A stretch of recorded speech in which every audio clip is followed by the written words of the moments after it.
Good morning, Jill. How are you? Good morning, Jamie. I'm very well, thank you. And you? Yeah, very good, very good. Thank you so much for making the time for the conversation. Welcome to Sentientist Conversations. Thank you. And we've talked a little bit before. It's the first time we've spoken in real time, if you like, and not via text on Twitter. But as we've discussed, this is a series of conversations centered around this idea of sentientism, which is a very simple, practical philosophy that tries to answer the two deepest questions in philosophy: what's real and what matters. Now, the idea behind sentientism is that we answer the what's real question with a naturalistic way of thinking, using evidence and reason. And then when we think about what matters, the clue is in the name, that we should grant moral consideration, or we should have compassion for everything that is sentient, or everything that has the capacity to experience suffering or flourishing or anything really. So it's quite a simple, basic philosophy, and that frames the conversation we're going to have today. And whether or not you agree with sentientism, it will be fascinating to learn how you answer those two deep questions. But before we get into that conversation, for people who don't already know of your work, it would be great to just hear a little bit about your life and your work and your focus. Okay, so I'll give you the short story because the long story is quite long. I've had more jobs than you can shake a stick at, really? around various sectors and various jobs. But then at about 30, I fell into learning and development in organisations. So I was running leadership courses, team days, and acting as a coach in organisations and things like that, which I loved, but it was work that wasn't, I think probably in 2009, 2010, I realised that it really mattered to me to be doing work in service of what was important to me. And I was working in manufacturing and the finance sector, and I really couldn't get excited about how many mortgages were in the pipeline or how many boxes of cereals that had been made, for example. So I learnt my craft doing that, but it became more and more clear to me that I really wanted to be dedicating, my skills, experience, whatever I had to offer, such as it was, to things that I felt were really important and really mattered in the world.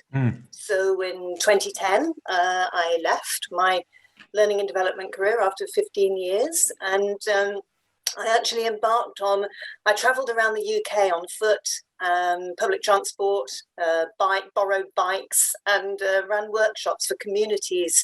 I don't know if you've come across a magazine called Resurgence. Yes, I haven't read it, but I've heard of it, yeah. Oh, do. It's lovely. It's now Resurgence and Ecologist, but it was readers of Resurgence who I asked to get in touch with me if they'd like me to come and run a workshop for their community about living in harmony with the self, with other human beings, and with the rest of the living world, including all the non-humans.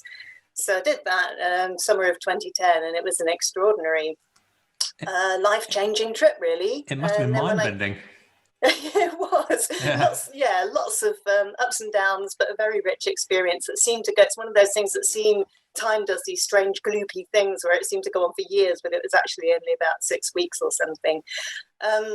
And then when I came back doing that, several people were saying, well, can we have generative conversations about how I can do what you've done, and actually use my work in service of what I believe in rather than a kind of wage slave, if you like, something I don't care about. So I started up a private practice from that.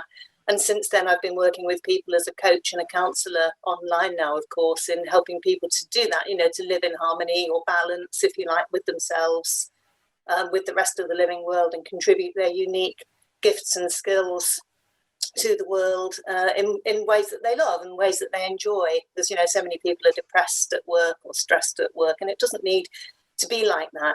Yeah. So 2011, 2012, I studied at Schumacher College in Devon.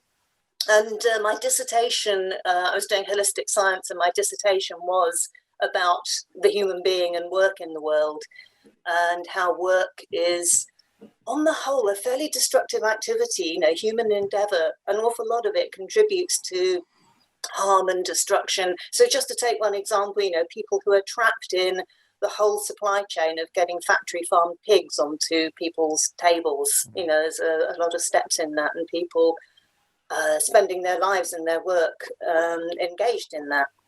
So I wrote my book about what human work has become from what it used to be, over hundreds of thousands of years of work just being whatever supports the well-being of the community and the broader living community, through to serving the interest and the pockets of just a few people at the top of the organisation. Yeah. So that book's Hearing Our Calling, and that's all about how people can find a more joyful work that contributes something positive to the world. And then, so I love writing. I love writing short stories and poetry in particular, but I've felt that these three big kind of things I needed to say. So the next one was called The Game. And this is about, a thread of kind of animal well-being runs through this. And I guess it explores the idea that the oldest story in the world is like a tension and a drama between generative and creative forces and harmful and destructive forces.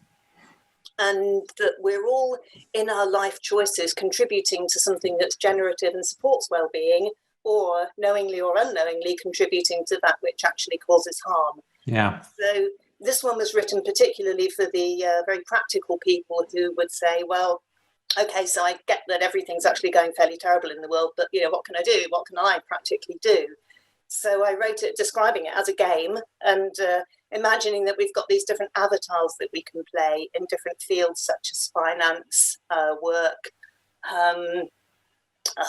and for example, money, I said that one, and for example, animals as well, some of the whole area of animals. So 12 different fields in which the choices we make really matter. So it's a bit of a feisty book, and some people find it quite challenging. But it's hopefully a breath of fresh air as well, kind of blowing through all the delusions, I guess, that are created by mass media and the way that society is set up. Yeah. So that was The Game. And then the third one, the most recent one, is called The Trembling Warrior.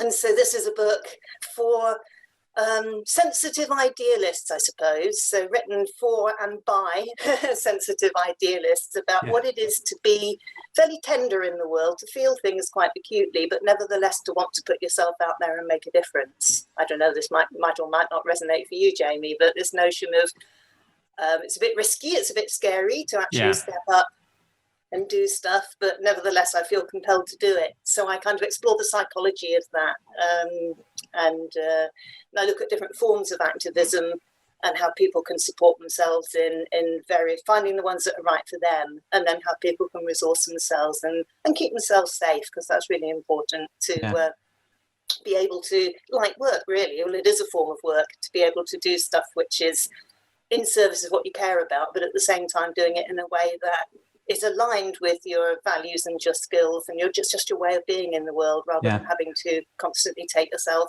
out of your comfort zone and beyond your stretch zone and into your panic zone, So some people are the really feisty, hanging from chains on things, activists. And I was really privileged actually to interview a guy who went undercover in slaughterhouses in America for the last book, heard some horrific stories.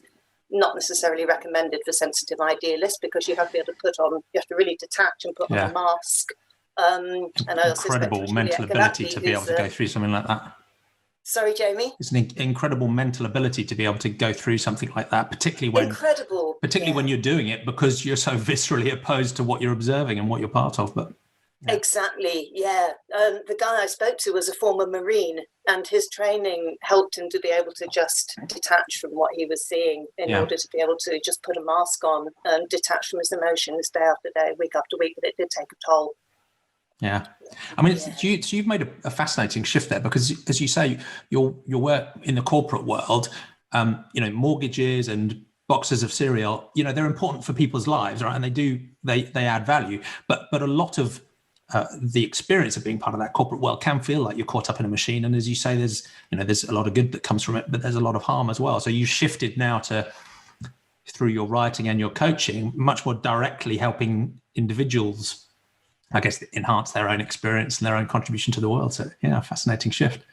So it'd be interesting to go back to your personal philosophical journey, and we may well touch on some of those themes as we go through it.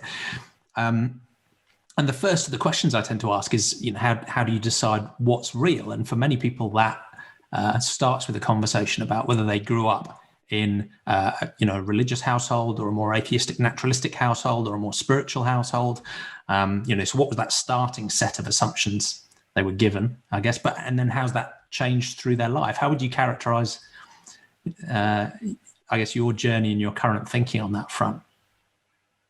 Well, I was born into a Christian family, and my mother was and is Church of England, and my father started as Church of England and then became a Quaker. He found that more aligned with his own worldview. Yeah. And I suppose I grew up kind of going along with that as quite a young child.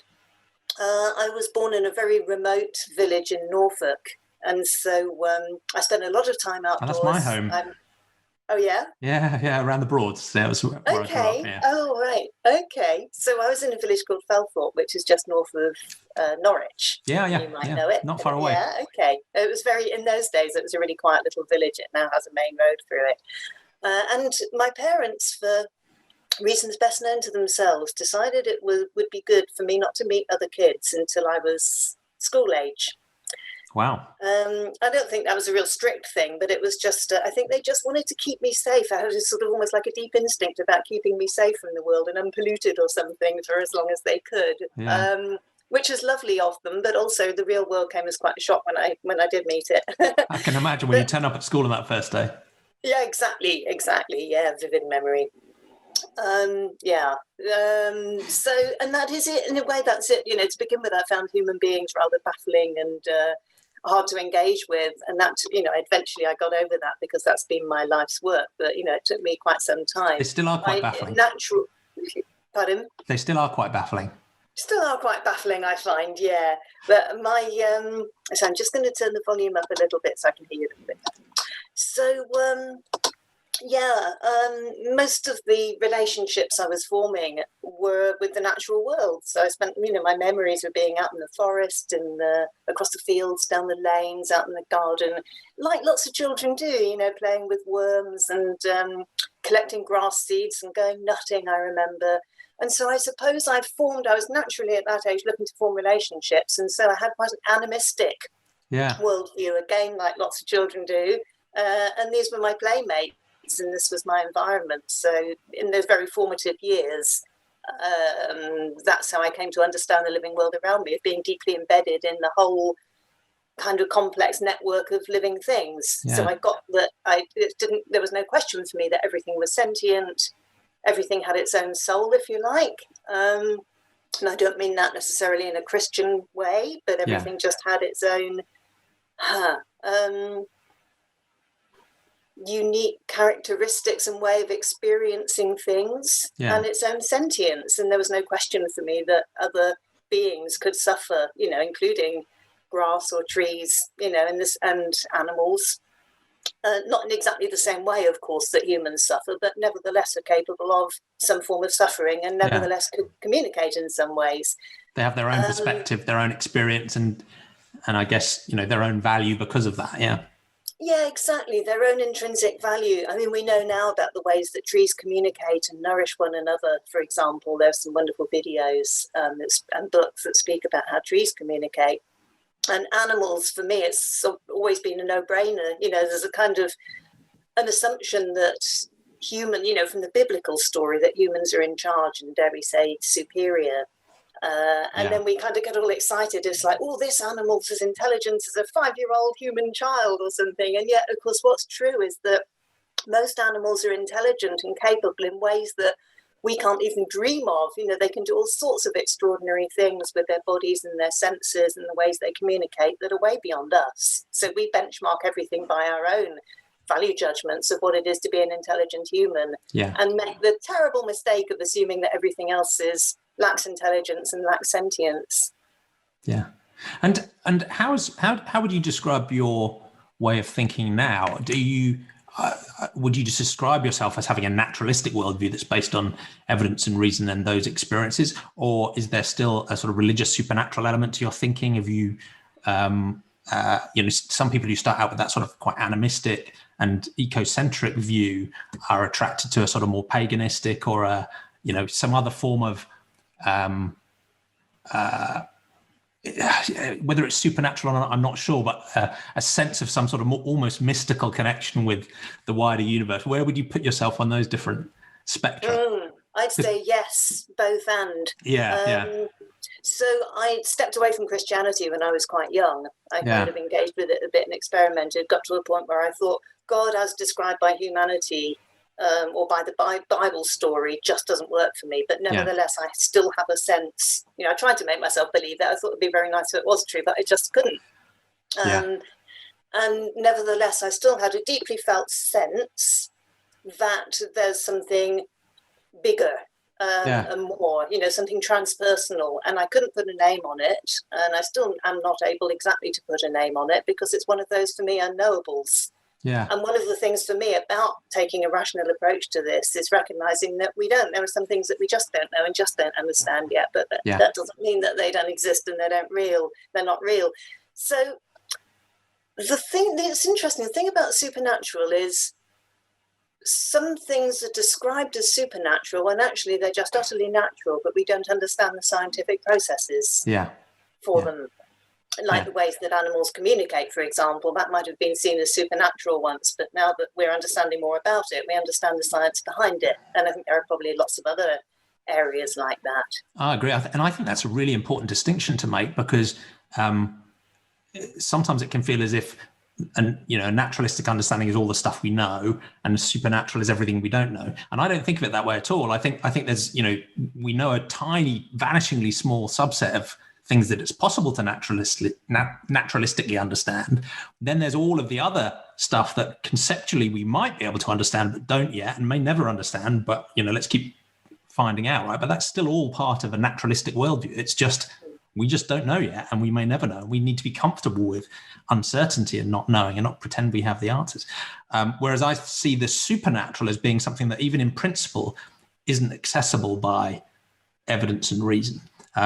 And so I draw that's how I draw that distinction. So I think a sensible naturalistic approach absolutely has to be, provisional, probabilistic, prudent, and very comfortable in not knowing because we don't know most things. And at the same time, try and find out. And in a way, that's partly why I've tried to frame sentientism as explicitly naturalistic, because it needs to have a compassionate approach. It needs to be radically open-minded. It needs to be always ready for new evidence to come in and shift our beliefs.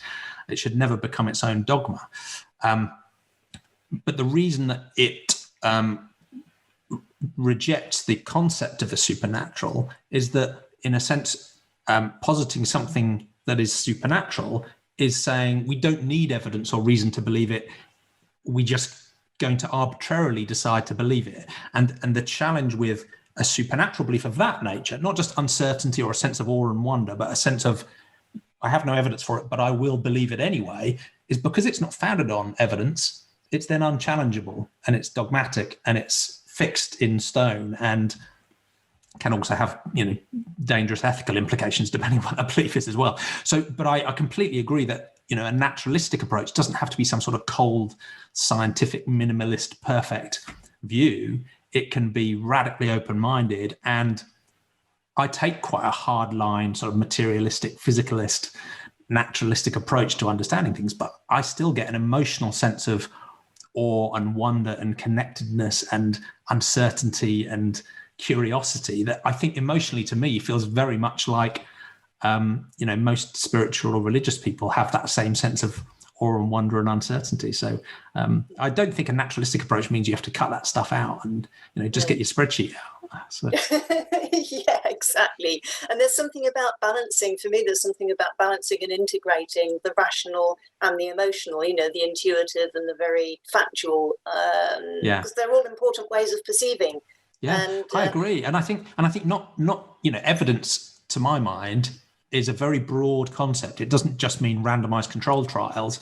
It can mean all sorts of different things. And it includes the evidence of our own personal experiences too. Now, we should still be skeptical and cynical about those things and want to look for other forms of evidence that back up what we're perceiving. But our own perceptions and our own experience are, a visceral and important type of evidence in its own right. Yeah. We can be taken away from whatever you might call reality, which is in itself, of course, to a degree subjective, in both directions. So we can become so rational in a kind of Descartesian way that we detach ourselves from all the other ways of knowing and say that the mind and measurements and facts are the only way that we can know something, take ourselves away in that direction. But we can also, so I'm trying to think which writer, Bill Plotkin talks about a spiritual bypass, where we're almost so traumatized by all the damage and the harm in the world that we almost like remove ourselves and go to a spiritual kind of everything's going to be fine and I'll just believe in the greater good, or I'll believe, as you said, I'll believe in the dogma.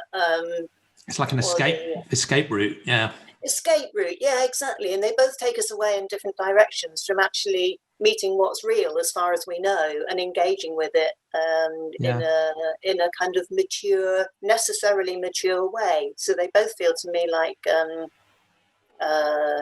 they both feel like escapes, but different forms of escape. Yeah. And I think often people talk about, the objective and the subjective and the scientific and the personal as if they're radically different ways of seeing things. And I often think we're ignoring some really obvious common ground. So while I do have quite a hard materialistic view of, the universe, I think there is probably one reality that we all share, subject to many worlds interpretations. But, there's even then, there's still one reality that we do all exist in. And I do also think that as wondrous as we are and as amazing and rich as our experiences are, that we are still naturalistic entities, right? I think we're just evolved biological beings that happen to have developed this sentience and this consciousness as a class of information processing that really grew out of the fact that it's really useful to have an advanced model of ourselves as entities in a physical environment and to model the environment around us. So while that might sound quite sort of mechanistic and dehumanizing, I think it's wonderful and awesome. But at the same time, while we all do share that, what I think ultimately probably is an objective reality, I'm not 100% sure about anything, but, the evidence seems to be pretty strong that, we do share one objective reality that physically exists, whether it's, energy and matter and dark matter and information processing, all of that stuff. By virtue of the fact that we are all reasonably distinct entities within it, we do have distinct perspectives as well. And we can't understand that reality without it going through our own perceptual mechanisms and through our own information processing, which, mine is separate from yours. So in that sense, while I think there is an objective reality out there, my perspective and your perspective are still absolutely distinct. So I think that's what makes it subjective. Because we're all perceiving the world in slightly different ways. We're kind of wired, if you like, which sounds quite mechanistic. Also, from Jungian personality types, so we're naturally predisposed, as what Jung said, to either focus on the facts or to focus on our intuitive sense, to go with feeling or rational thought. And that's partly why.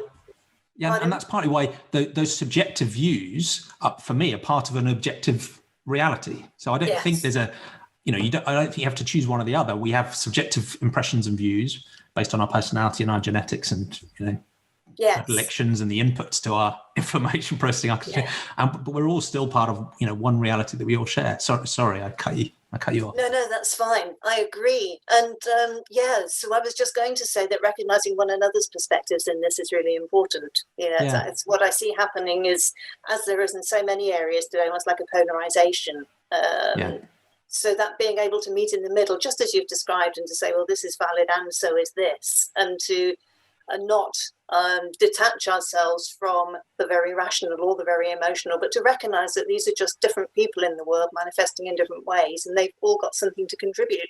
I agree. When we chop off either those aspects of ourselves or those aspects of community and society, we're losing a lot of information actually that can help us make good decisions in society that are good for the community, but also the whole species. Yeah, and I think and other species. And absolutely. And there's a danger sometimes in that I think some people who want to focus much more on the subjective, I think, are motivated for good reasons, right? They're genuinely trying to privilege the individual perspective and show a deep respect for that. But if you then disconnect that perspective from the reality we all share, and you almost get to some sort of extremely relativistic, solipsistic thing where you say, look, reality doesn't exist at all, it's purely a matter of personal perspectives, then I think we've undermined the ability for us to understand each other, to cooperate, to work together, to do good in the world. So I think there is a balancing act there where, if you're super hard objectivist and you sort of reject individual perspectives,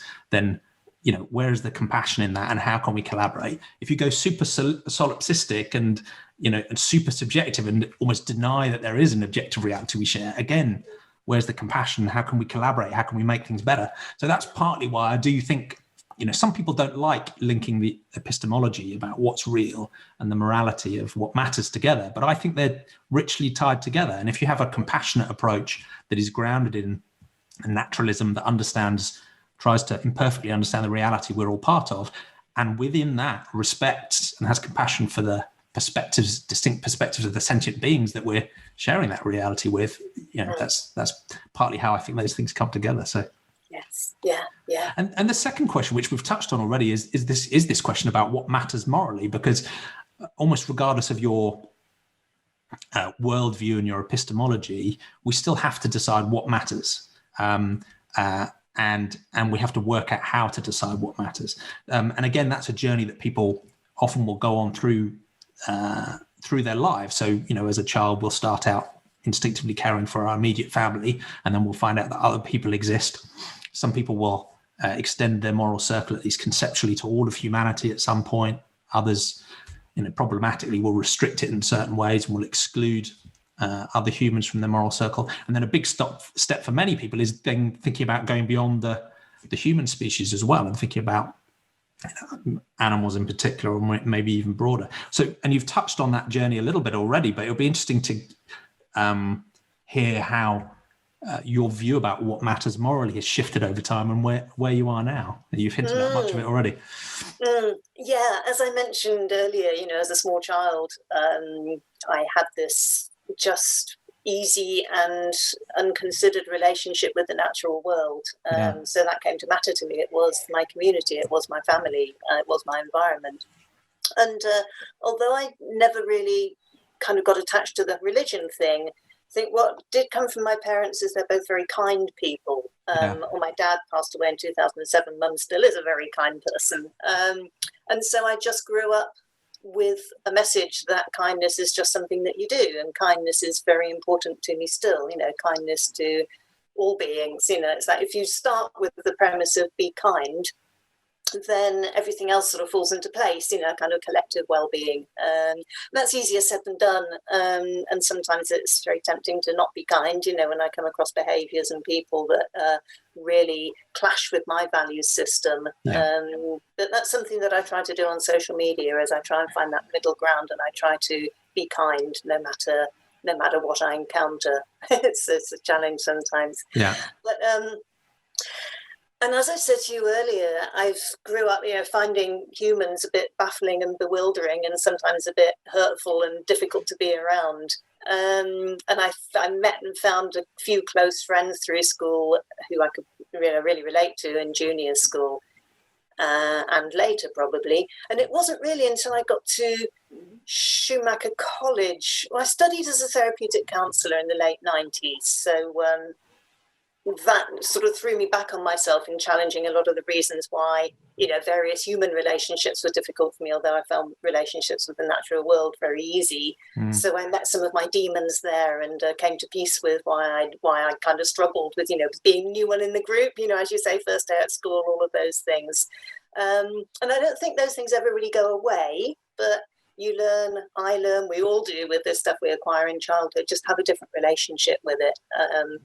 This is a lot of the work I do with my clients, re-establishing relationships with either the natural world or the human world that got laid down, when we were very young. So there was that, but it wasn't really until I got to Schumacher College in 2011, 2012, and spent time with them. And it was partly the teaching there, which was fabulous. We had some sublime teachers from all over the world, but also students, fellow students, and people coming on short courses. And it was conversations a bit like the one we're having now in the snack area. That really enriched my perspective. So at a factual level, as we're doing both, at a factual level, I really then got to understand how human well-being, how integral human well-being is to the well-being of other species, and how, so for example, because of inequality, we factory farm in the way that we do. Some people can only afford very cheap food, and it's from animals that have been factory farmed if they choose to eat meat. And I also, and so on, many examples like that. But so there's a sort of factual level of also land use and how the wealthy and powerful control how land is used, farming or growing food. People can't make their own choices around that. But I also finally got the thing of, and all humans, although I might find them difficult or challenging, and they might feel very differently about things, their well-being and their souls and their emotional well-being, if you like. Don't know how the word soul sits with you, but, it's something that I've come to have an appreciation of what it actually means in terms of a person's uniqueness. Yeah. But everybody, I've really kind of got this and have developed my own thinking around this, that everybody has something valuable to contribute to the world, to the well-being of the world. Yeah. And we all have our own kind of circle of concern. You were describing whether it starts in with our own families and how it can expand, that kind of classic psychological model of how our circle of concern grows as we grow older, ideally, if we kind of mature healthily. And so mine did in that way, it missed a bit on the way out. So it started very small in my back garden, and it grew out and developed, but it sort of jumped over a lot of humans on the way, and it had to kind of come back into to embrace that. And how did one of the interesting things is, it sounds like from a very early age you already had a natural compassion for non-human animals and their sentience. One of the and I think that's extremely common. I mean, most there are young kids that like pulling wings off flies and so on and almost treat it like an experiment. But for most young children, I think they do have that natural compassion that you put them with a potbelly pig or a dog or and there is that sense of not wanting to harm them.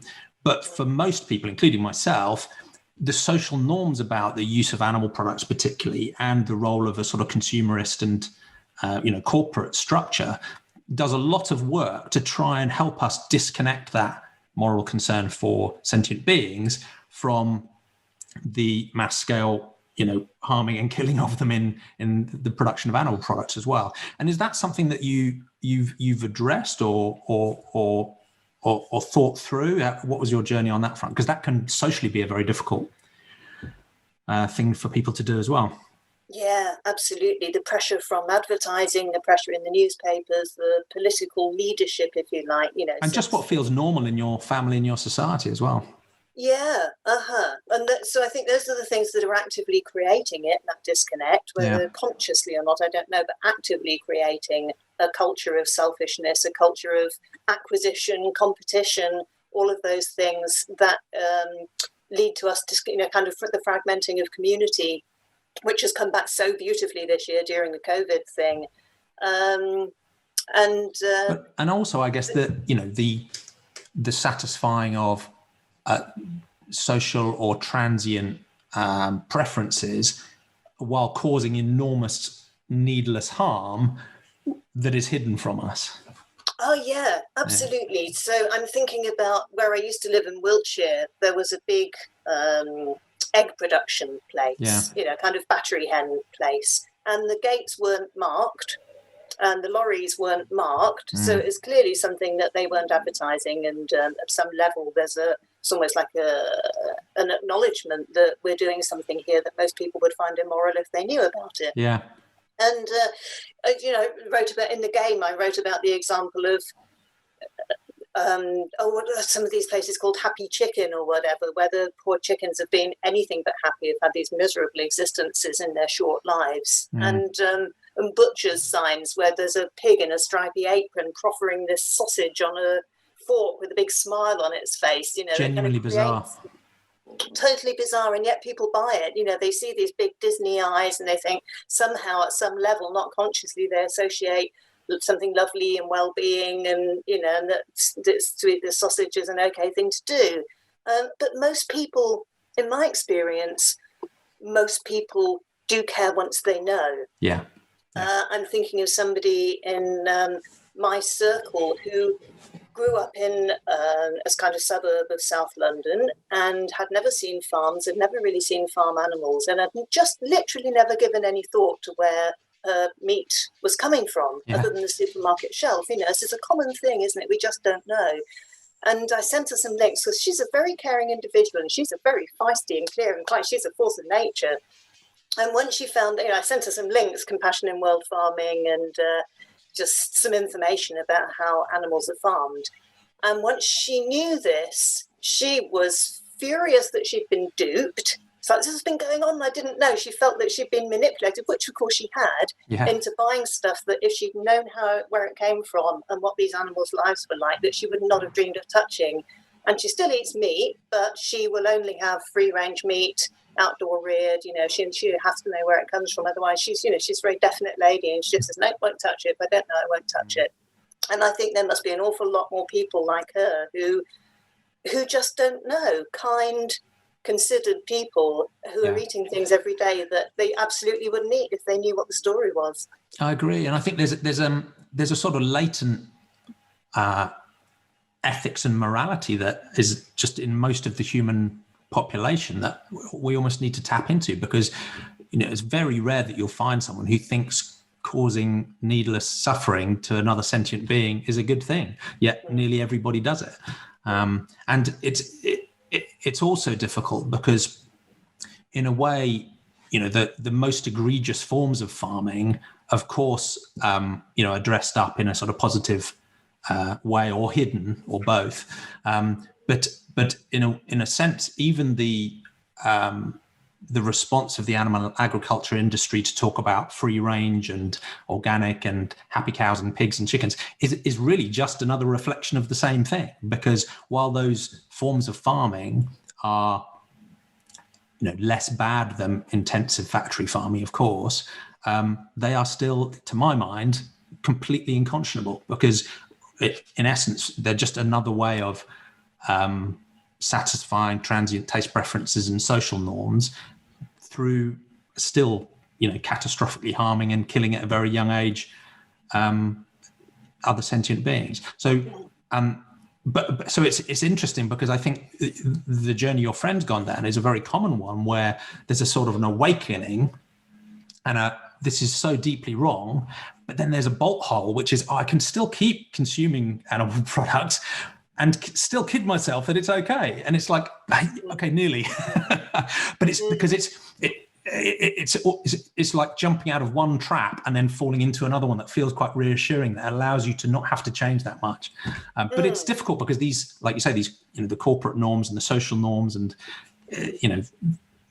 we've been taught from birth that it's normal. Yeah. And that's powerful. Yeah. That's powerful. Yes. Yeah. And I agree with, and this is where we can agree and have common ground and be different. So I fundamentally, or basically, meat eating, animal eating, doesn't feel morally wrong to me. Oh, okay. Okay. So, for hundreds of thousands, and I know there will be people who disagree with me, and I know there are hardcore vegans who will feel, have a very strong different view on this, and I think fabulous for the work that they're doing. Yeah, fabulous for you. And so there's something about life eats life. That's how it works. That's how, plants eat nutrients and animals eat plants, and we eat plants, and the whole cycle depends on life eating life. But I think where we've gone morally wrong is a long, long time ago. Actually, I trace it way back beyond the Industrial Revolution, beyond. So way back to when we first decided that ownership of animals was okay. So when we were no different than any other animal, it sounds a bit like it is the kind of the ancient indigenous ways of living who did and do eat insects and meat and so on, that's been caught in a respectful, maybe, but in a way that's in balance with the rest of the living world, and in a way that doesn't involve mindless suffering, something that's done with so just to kind of finish that piece off. So there is something about life eats life, which I think is just it's just the way that things happen. It's quite natural. But where we went wrong is when we decided it was okay to own animals. That for me signifies and symbolizes a huge shift in our relationship with the rest, with all other living beings, to say that it's okay for us to own something else, to put an enclosure around something else and say this is mine.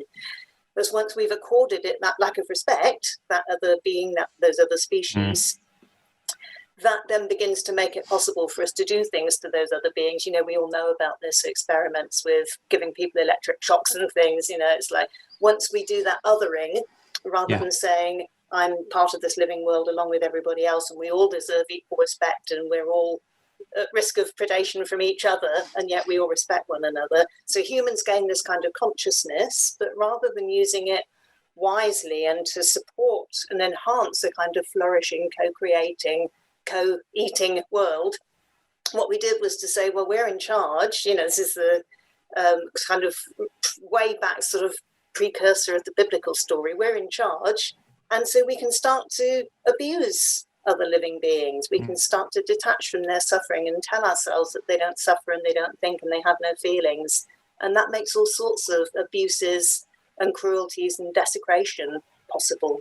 Yeah, and humans are very, very good at coming up with justifications and rationalizations and categories that we can put things into to justify us doing what we want to do. And I think you see that today, in that most people will say causing a sentient animal to suffer is a negative thing to do. You know, no, there's a puppy at my feet here. No one would want to hurt her or slaughter her, even if she tasted good, right? So that's a baseline. But then people will think very differently about different categories. So they will care deeply about charismatic wildlife, but not about non-charismatic wildlife, whether it's invasive species or vermin or whatever other category, and certainly won't care about farmed animals as well. So we're certainly very good at applying those different categories to justify traditional things or things we might think of as natural. The thing that breaks the mode for me is actually shifting to take the perspective of the animal itself, because the animal itself doesn't care that it's farmed. It doesn't care that it's vermin. It doesn't care that it's being hunted. It doesn't care whether it's charismatic or not.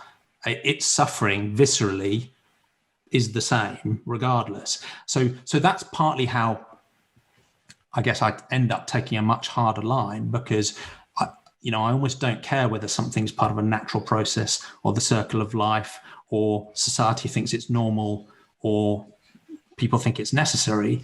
From the perspective of the sentient being itself, that suffering is a negative thing, as it would be for you or me. So I think that's why it leads me to a different place. But your perspective is very common, which is there's a sense that if there's a natural circle of life, if it has a long history evolutionarily that it's gone on, then somehow that's less bad than the sort of industrial farming practices. And I agree it's less bad, but I still see a moral issue there, in that the antelope prancing through the wood still doesn't want to be shot and die, or it doesn't want to be shot by a bow and arrow by an indigenous person either. That suffering is still visceral and real and negative. And that takes you to some quite interesting places, because I think there's enormous common ground that myself and even many people who consume animal products can have, because you think about factory farming, for example. There's been some interesting survey work done that shows that most people who consume meat, or nearly most, I think is around half, think factory farming should be banned. So I think one of the things we have to do is, regardless of our perspective on other types of animal suffering or other types of farming, we can work together on that to try and ultimately outlaw factory farming and get rid of it.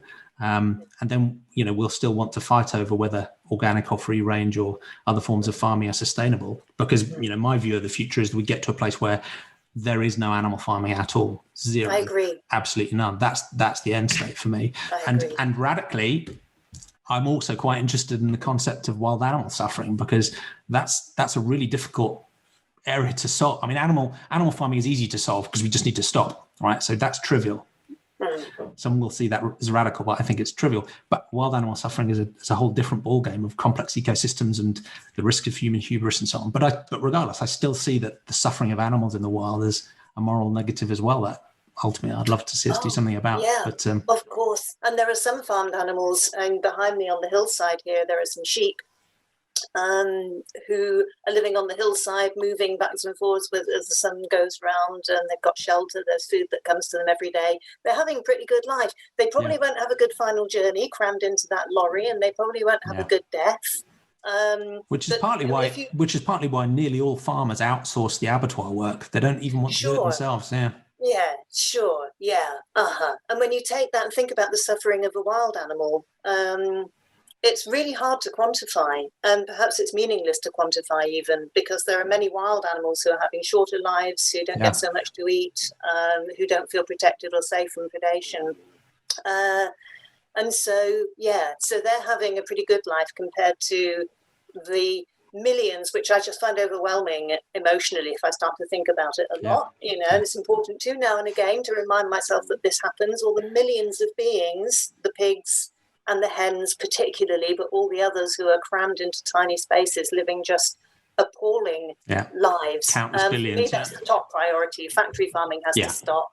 And we know that there are all sorts of climate and land use reasons why animal farming isn't a very good idea anyway. Yeah, zoonotic disease, anti-microbial resistance. I mean, it's bad for humans, let alone non-humans. Oh, gosh, yeah, exactly. Yeah, So I think there are all sorts of reasons why that needs to happen. For humans to stop eating meat, well, I wouldn't be bothered. I very occasionally eat meat if I know where it's come from. Sometimes my body says that's what I need at the moment. Less so these days, but that's then what I do. And I have to be really clear about where it's come from if I do that. I would not be bothered about not having any meat or dairy products or animal products again. But I don't think I would take a strict moral view on people who wanted to do that occasionally, because I think that's as I've explained earlier. But I see a model. I don't know. George Monbiot talks about cutting out meat from diets completely, and he's somebody else who I admire his kind of absolutism, but I don't share it. So I think that if people who want to eat meat could manage to eat meat, I don't know, 2 or 3 times a year or something like that comes from somewhere like the Knepp estate, which has been rewilded and where things have a balance. They live on a protected farm in a protected environment, but they're also got a wild environment and they can interact with other species and so on. So, There's a really, this may seem, irritating to say, but there's an odd stance that I thought of recently that whether there's an argument to say that slaughtering an animal that's had a happy life is even more egregiously wrong than slaughtering an animal that's had, because arguably in a factory farm, death is a release. Whereas if they're having a happy, existence with their family, and anyway, let's not go there. I think we can at least. So that reminds me of the argument about, some people, when I say that farming animals isn't a great idea, and they say, but sheep wouldn't exist anymore and cattle wouldn't exist anymore. So it's almost on pigs and hens. So it's almost like saying we'd rather these things existed and have miserable lives than didn't exist at all. And there's huge fundamental questions there about once something is born, some being is born into those systems, this little piglet in its farrowing crate, or this day-old chick born into a industrial chicken processing plant. Yeah. These are little live beings with beating hearts and breathing, and so how do we make moral judgments, I think that's the essence of it. Once that being exists, that individual being exists, it is morally wrong to cause it harm or to kill it. So to my mind, people who talk about, but what happens to the species of cows or sheep, the species can't suffer. It's the individual beings that can suffer. And if humans decide that, we've created these species anyway, right? These are not wild species. We've bred them selectively to create them. Yeah. If we want to continue them, we can absolutely do that. We can fund sanctuaries and we can find, healthy, happy places for them to live. But you certainly don't need to force breed 100 billion of them every year so you can kill them when they're, essentially toddlers or early teenagers. Because, as you say, we need to focus on the individual sentient being and the quality of their experience. Species can't suffer. Yes, absolutely, and it comes down to human value judgments. So we're making a decision that we want to be able to see cows and sheep in the fields and happy pigs on blackboards outside. I think that's a brilliant point, right? Because quite a lot of environmental thinking or conservationist thinking is really just reflecting human values, right? The reason people will care about charismatic wildlife is because they're pretty to look at and we enjoy the nature films. And the reason we want, in short, they want charismatic wildlife to live, but they want farmed animals to die. Because it's reflecting what makes humans happy. It's not actually an ethical concern for that sentient being in its own right. Exactly. And as soon as you switch that perspective, things that you thought previously were normal just seem genuinely and deeply and shockingly bizarre. And there's another interesting but maybe disturbing thought experiment that I like to ask people to try is, I'm not saying that non-human animals and human animals are exactly equivalent in moral value. Some people would, but, others wouldn't. Others would say humans have a richer sentience, maybe. So maybe a pig or a chicken or a fish has a lower level. But they at least have some. Yeah. So as long as you at least acknowledge that they have some meaningful moral value, what happens if you take your moral thinking about non-human animals, and apply it to humans? Quite. And it's a disturbing thing to do because it puts in stark relief how flawed our ethics are about non-human animals. Yeah, and exactly. I did have someone a couple of weeks ago on Twitter bite the bullet and say that he would say farming human toddlers is ethical as long as they have a net positive life. Right. But this is the amazing thing. The moral gymnastics people will do to justify continuing to consume animal products will lead you to some very dark places. Well, I remember when I first became vegetarian, I was probably 23 or 24. I'm astonished now that as a person who loved animals very much and felt real pain about animals suffering, that I didn't know before then. But I remember a Sunday Times magazine, and on the front cover, the headline was, "Cherish the rat, curry the canary." And there was a picture of a hen in its life-size living space on the front cover of the magazine, real size. And I read the article, and it was all about value. It's the first time I come across the term value judgments, the value judgments we place on different species. But where I go that is probably, I don't know how you feel about this, Jamie, but it kind of came as quite a shock to me to think, okay, well, now I understand how trees communicate with one another and how mycorrhiza and the whole kind of mycelium network communicates with itself, how slime mold act quite intelligently, how various plants live their lives.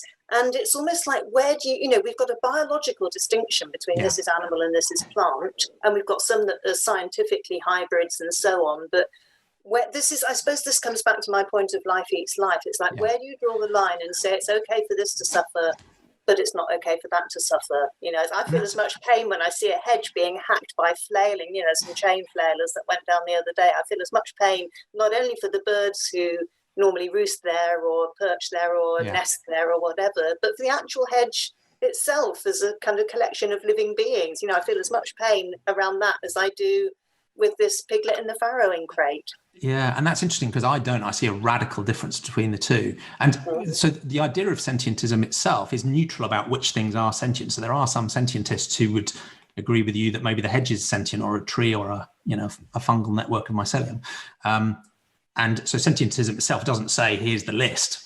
It just says follow the science, and we should have provisional and probabilistic and be prudent about it as well. So give things the benefit of the doubt if we're not sure, but we think they might be sentient. But the reason I guess the concept focuses on sentience as a concept rather than life is because my view of the current scientific consensus is that humans are certainly sentient. I'm not 100% sure that you are, but I'm pretty sure. We have a common evolutionary background, and I'm pretty sure you have similar sort of hardware and software that can run this sort of information processing. And, I can observe you and we can talk together. And so that builds my confidence that you're highly likely to be sentient. I think all humans are. But the scientific consensus so far is that, for non-human animals, certainly mammals, reptiles, birds, fish, invertebrates are interesting because it seems like some of the very simplest ones, maybe like a sea cucumber, has no nervous system at all. But some of the more complex invertebrates, certainly like octopi and some of the others, certainly do seem to be sentient. But that while plants and trees and fungi certainly have much richer communications ability than we thought about before and have some quite complex behavior, they don't have the information processing architecture or the evolutionary drive to give them that ability to model the self in the environment that I think has led to sentience. So I think there's a fuzzy boundary around sentience, But my current understanding of the science is that essentially plants and fungi aren't sentient at all. So while I would absolutely agree with you that it's wrong to chop that hedge down, I don't think it's because it's harming the hedge in its own right. I think it would have second order impact on the birds and your pleasure in looking at it. But I don't think that hedge is suffering at all in the same way as the puppy at my feet or you or I might suffer if we were harmed. That could be, and I don't know whether it is or not, because this is my intuitive. It should be uncertain, but it could be another value judgment, couldn't it? It's like in the ways that we understand other species in terms of our own frame of reference, what it is to communicate, what it is to be sentient, what it is to experience a sense of well-being. And it's hard to go beyond that because that's the direct experience we have, and we can relate other animals' experience to our own. And the more similar they are to us and the more behaviours that are like ours that they exhibit, we've got a frame of reference and something we can neurologically or conceptually build on, if you like, to say, I understand something about the existence of this other being. When we get into the strange, our cousins, if you like, once we get into the more strange living relations, because we all are connected in many intrinsic biological and scientific ways, the stranger the cousins get, the harder it is for us to imagine or empathise or with the experience of those other beings. But, they are alive, and we could be making a serious mistake when we say, and we might not, I don't know, Jamie, but we could be making a serious mistake when we kind of say, well, they're not sentient because we're using our definitions of sentience that make sense to us. And there's a real danger, and it's hard to escape from the danger because, as we talked about before, our perspective is, we can't escape our perspective. So there's a danger even in ascribing sentience that we think, right, it's about similarity to humans, and it shouldn't be. That's where the scientific approach, I think, can help us, because it tries to define sentience in a way that is somewhat independent of humans, because sentience pre-existed humans, even before humans existed. Certainly other animals were sentient for a long while before us. So I think that's a really important counsel, is to, it's not about similarity to humans, although our perspective does privilege us. It's about an independent, hopefully scientific understanding of what it is to have a subjective awareness of suffering and flourishing. Where and the science evolves. It does. It always changes. It's always uncertain, and we need real prudence around it. And you're right. I mean, that's my current sort of default perspective. I don't know what percentage confidence I put on it, but it's certainly not 100%. So if new evidence does develop that shows the nature of the information processing or the behavior or the evolutionary history of plants and fungi that demonstrates they might be sentient, I need to shift my view and my perspective on that.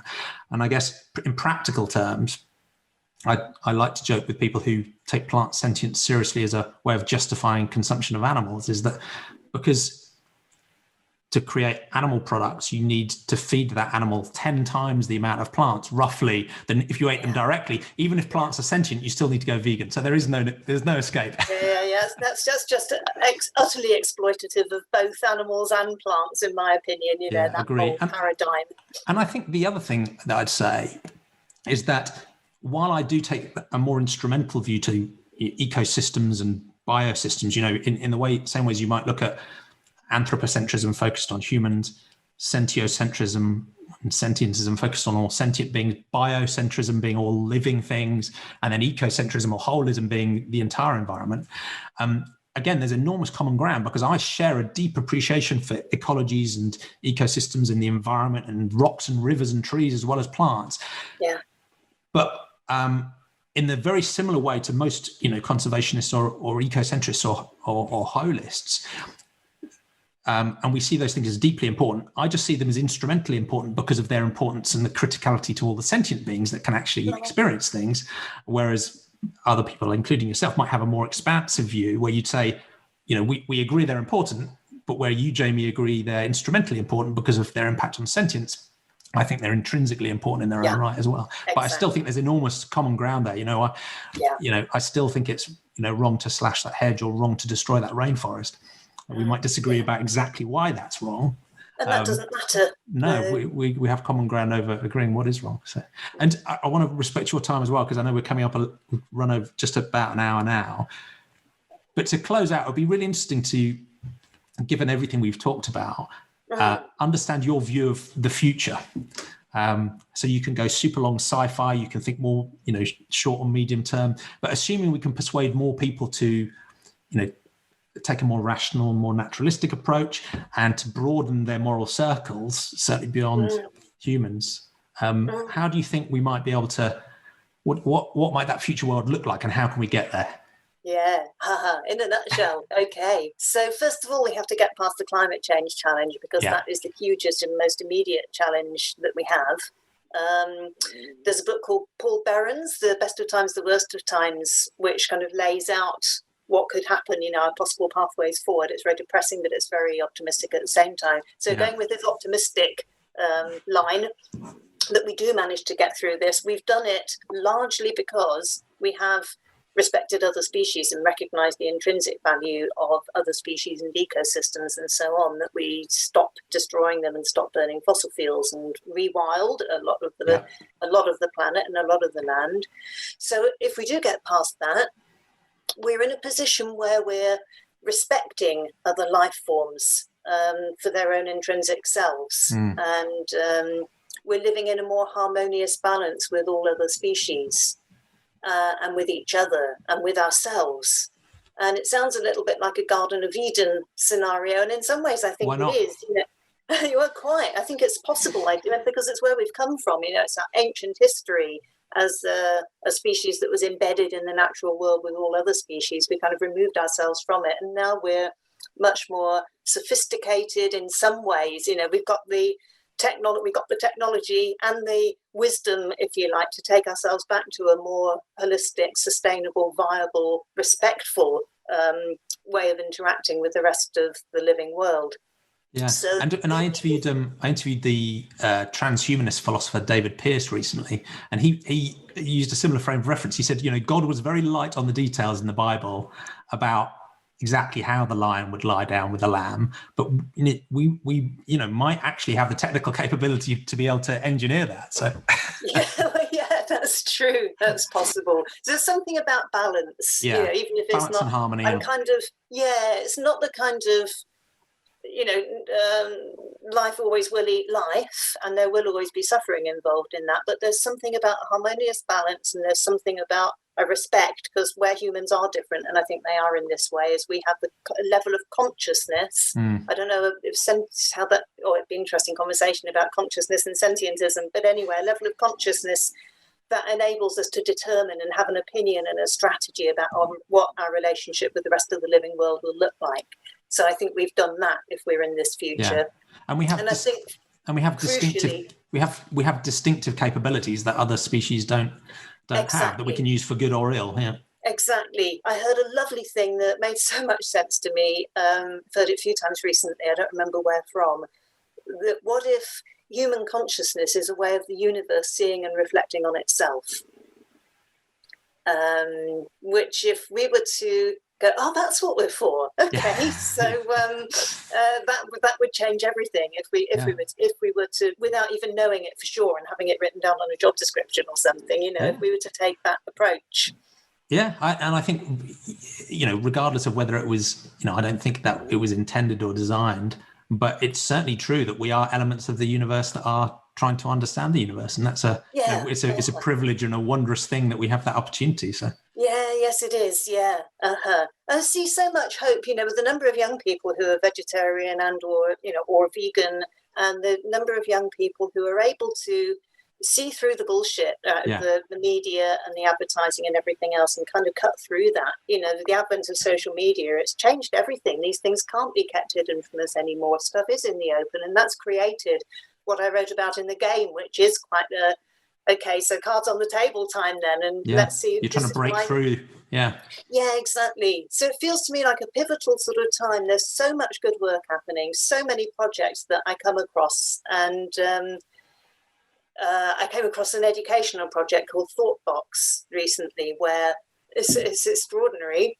Thoughtbox are going into schools and encouraging not only the kids, but head teachers and teachers to work with learning critical thinking and empathy and whole systems thinking. And when that generation come out of schools, and there's a lot of schools they're working with, they're going to be engaging with the world in a whole different way. So that gave me more hope than a lot of things I've come across recently. No, I love it. And I think you're right, is that there's almost a latent positive morality in most of the human race that is constrained and sort of trapped by these weird social norms, and and that leads it to feel all the time like the positive changes we need, even though they're so obvious, are happening very, very slowly.